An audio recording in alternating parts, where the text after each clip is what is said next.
नमस्कार बंधुरा आज के आमी चिकेन बनाबो। चिकेनटा देखें भालो करे धुए दई मेखे रेखे दिएछि 10 मिनिटेर जन्य। तारपरे चिकेने देওয়ার জন্য এই যে आलू केटे आलूटा भालो करे भेजे निয়েছি। एबार मसला रेडी करब। चिकेने देওয়ার জন্য मसलार मध्य आदा रसुन पेঁয়াজ गोटा जिरे और गोलमरिच गोटा जिरे बेटे निয়েছি। तारपरे आलू भाजा तेले तेजपाता दालचिनी और दुटो पेঁয়াজ ভালো করে ভেজে নিয়েছি। পেঁয়াজটা ভালো লাল হয়ে গেছে। এর মধ্যে বাটা মশলা দিয়ে দিচ্ছি।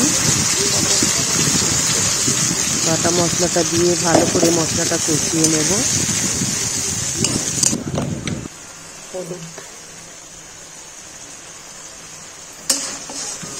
নুন আর হলুদ দিয়ে মশলাটা ভালো করে কষানো হয়ে গেছে। এবার দই দিয়ে মেখে রাখা চিকেনটা মশলায় দিয়ে দেব।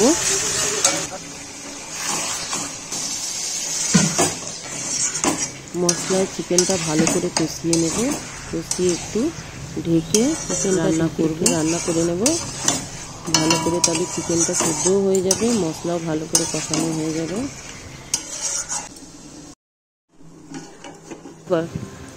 চিকেনটা দেখো 5 মিনিটের জন্য ঢেকে রান্না করেছি। এর থেকে অনেকটা জল ছেড়েছে। এই জলেই চিকেনটা সেদ্ধ হবে। চিকেনটা ভালো করে আর একটু কষিয়ে নিচ্ছি। এই মশলা বাটার সময় কাঁচা লঙ্কা গোলমরিচ বেটেছি, তাই জন্য কালারের জন্য একটু কাশ্মীরি লাল লঙ্কা দিলাম। কাশ্মীরি লাল লঙ্কা দিয়ে ভালো করে মাংসটা আবার কষিয়ে নেব। আবার চিকেনটা একটু ঢেকে রান্না করব, কারণ চিকেনটা এখানে অর্ধেক রান্না হয়েই গেছে। গ্যাসটা আস্তে করে দিলাম।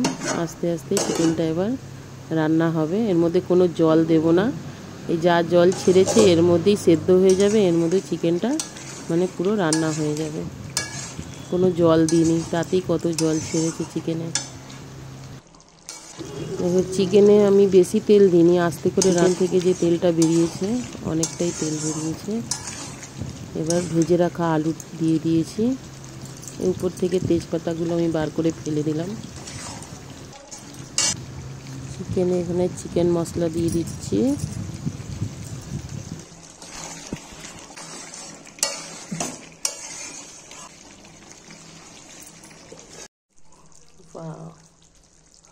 চিকেনের কালারটা দেখো, একদম হেভি কালার হয়েছে।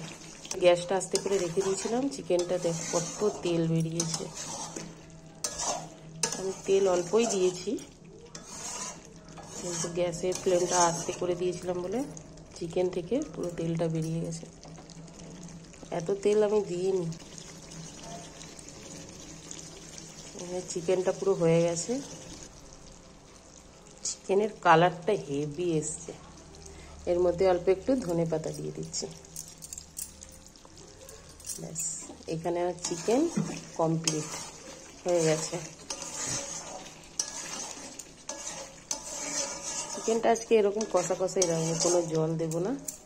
এরকম কষা কষাই চিকেন থাকবে। চিকেন আজকে কমপ্লিট হয়ে গেল রান্না।